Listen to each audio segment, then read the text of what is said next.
नमस्कार दोस्तों, ये है अमर श्री एकेडमी और आज हम आए हैं एक नए चैप्टर के साथ। इस चैप्टर का नाम है जैव अणु। ये आपका 5वां चैप्टर है। अब आप सोच रहे होंगे हमने चैप्टर क्यों शुरू कर दिया, क्योंकि बोर्ड एग्ज़ाम पास आ रहे हैं और हम एक समय पे 2 चैप्टर्स को कर रहे होंगे। तो मेहनत दोगुनी कर दीजिए और साथ में लगे रहिए। आइए अपने वीडियो को शुरू करते हैं।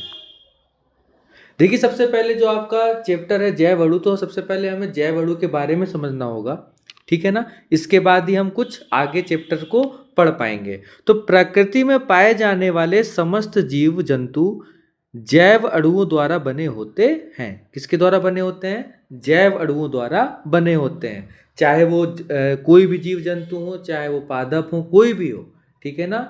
जो भी जीव जंतु पादप हैं, सारे के सारे जितने भी सजीव हैं, वो सारे के सारे किसके द्वारा बने होते हैं? जैव अणुओं द्वारा बने होते हैं।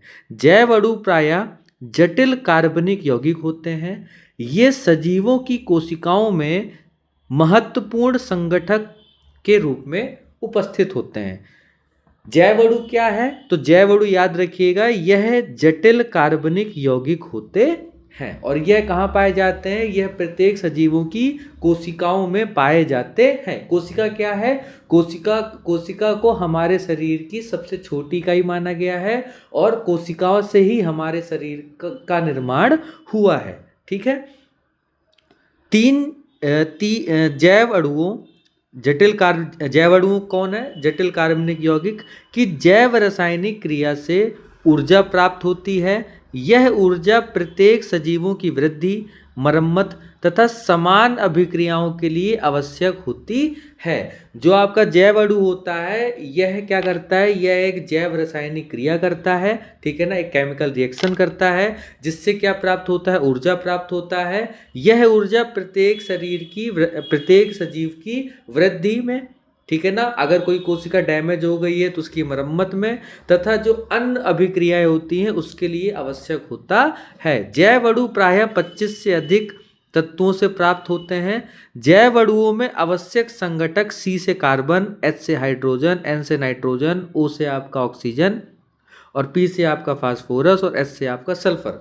अर्थात ये लगभग जितने एटम यहाँ पे लिखे हुए हैं, यह अति महत्वपूर्ण तत्व होते हैं, ठीक है ना। कार्बोहाइड्रेट अब कौन कौन से हैं आपके जैव अणु के अंतर्गत? तो कार्बोहाइड्रेट, प्रोटीन, विटामिन, न्यूक्लिक अम्ल, एंजाइम, लिपिड, हार्मोन्स आदि जैव अणुओं के उदाहरण हैं। अगर आपसे कोई पूछे कि जैव अणु के उदाहरण क्या क्या हैं, तो कार्बोहाइड्रेट, प्रोटीन, विटामिन, न्यूक्लिक अम्ल, एंजाइम, लिपिड, हार्मोन्स आदि क्या हैं? जैव अणु के उदाहरण हैं। प्रत्येक जैव अणु का अपना एक विशेष महत्व। ये क्या विशेष महत्व है? इसकी कमी से सजीव तंत्र असंतुलित या विकृत उत्पन्न हो जाता है, ठीक है ना। अगर हमारे शरीर में जैव अणु की कमी होगी तो हमारा जो पूरा सिस्टम है, जो हमारा पूरा तंत्र है, ये असंतुलित हो जाएगा या तो इसमें कुछ विकृति उत्पन्न हो जाएगी। अर्थात हमारे लिए जैव अणु बहुत ज़्यादा आवश्यक है, ठीक है ना। ये तो रहा आपका जैव अणु का इंट्रोडक्शन। अब इस चैप्टर में हमें क्या पढ़ना है जैव अणु के अंतर्गत? तो सबसे पहले हम जो इसमें पढ़ने वाले हैं वो हम कार्बोहाइड्रेट्स को पढ़ने वाले हैं कि कार्बोहाइड्रेट क्या होता है। कार्बोहाइड्रेट का वर्गीकरण पढ़ेंगे। उस वर्गीकरण के अंतर्गत जो कार्बोहाइड्रेट होता है वो मोनोसैकेराइड, डाइसैकेराइड और पॉलीसैकेराइड के अंतर्गत आता है।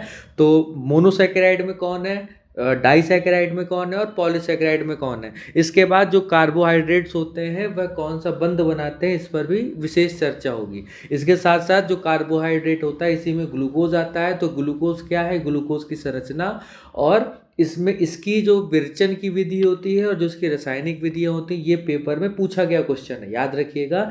ग्लूकोज की रासायनिक अभिक्रियाओं को पेपर में पूछा गया है, ठीक है ना।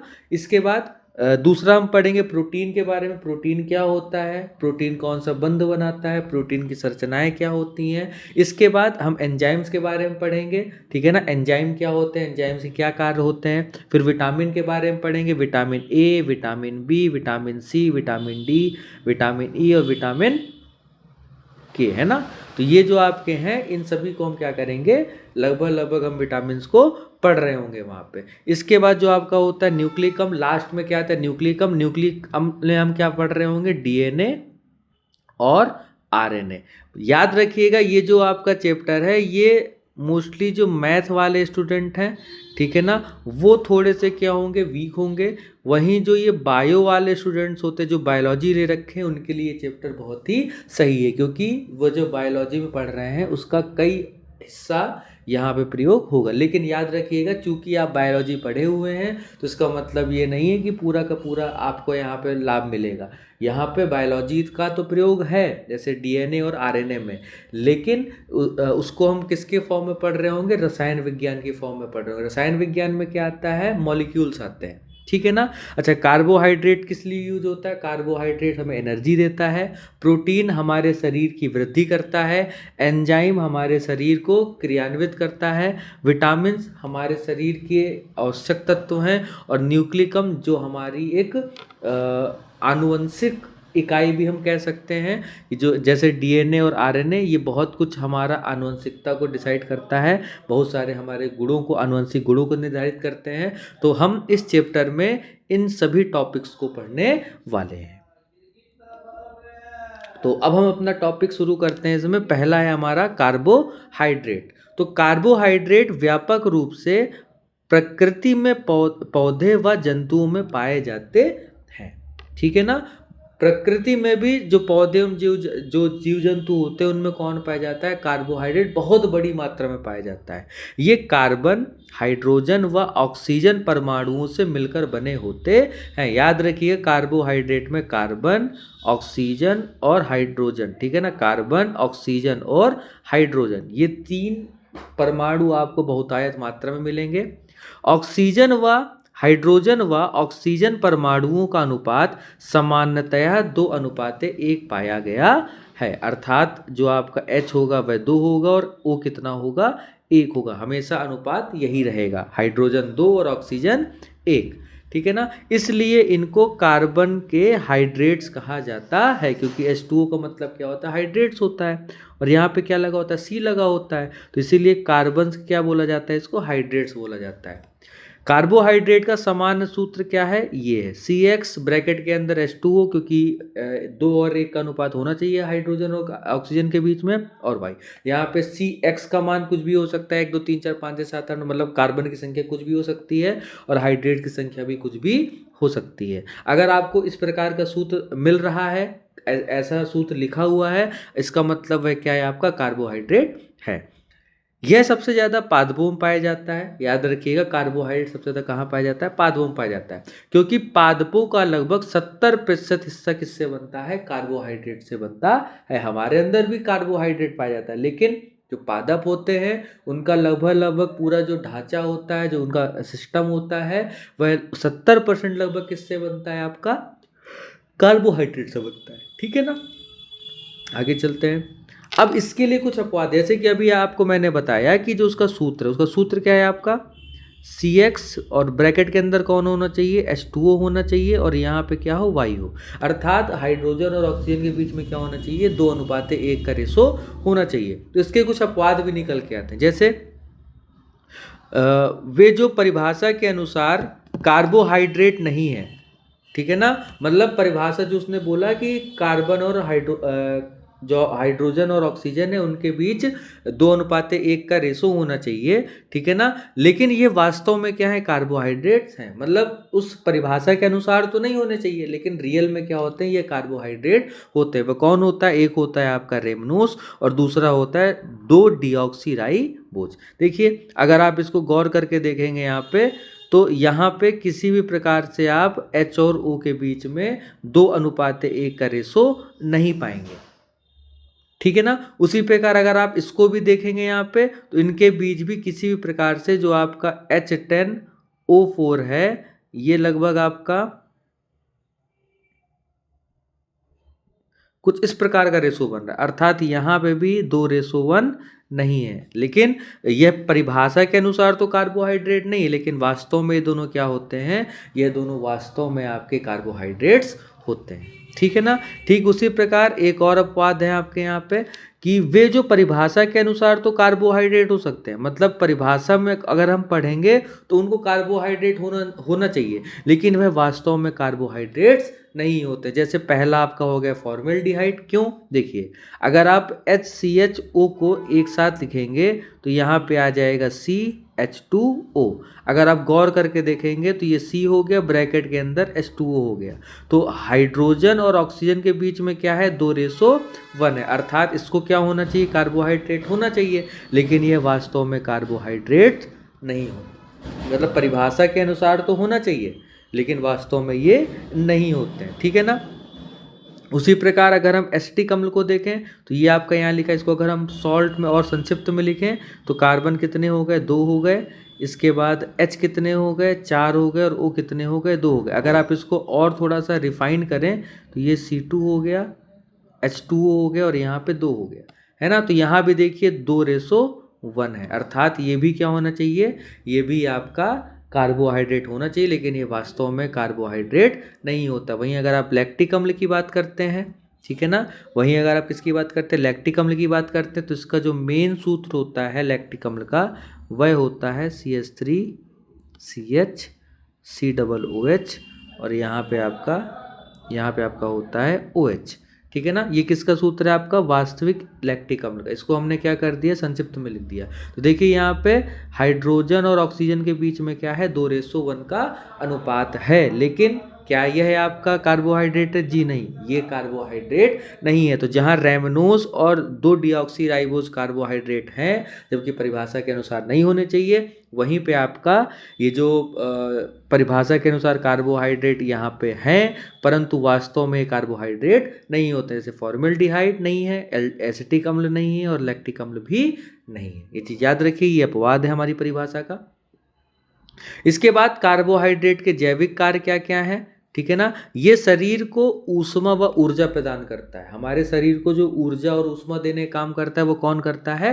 कार्बोहाइड्रेट करता है। ये कोशिका झिल्ली का निर्माण करता है। जो कोशिका झिल्ली पाई जाती है, जो हमारी सेल्स में कोशिका झिल्ली है, उसका निर्माण भी किसके द्वारा होता है? कार्बोहाइड्रेट के द्वारा होता है। ये पादपों के कंकाल का निर्माण करते हैं। जो पादप की जो बॉडी होती है उसका निर्माण कौन करता है?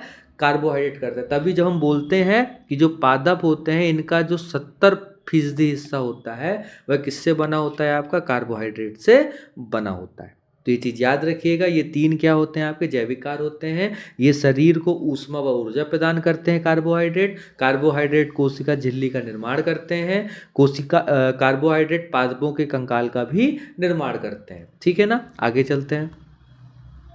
अब थोड़ा सा ये समझ लीजिए कि कार्बोहाइड्रेट का नामकरण बहुत ज़्यादा इसको उसमें नहीं लेना है, पर थोड़ा समझ लेना है कि अगर कोई सामान्य कार्बोहाइड्रेट है, मतलब एक सिंपल कार्बोहाइड्रेट है, तो उसके अंत में हमेशा कौन आएगा? ओस आएगा। जैसे ग्लूकोज हो गया, माल्टोज हो गया, लैक्टोज हो गया, ठीक है ना।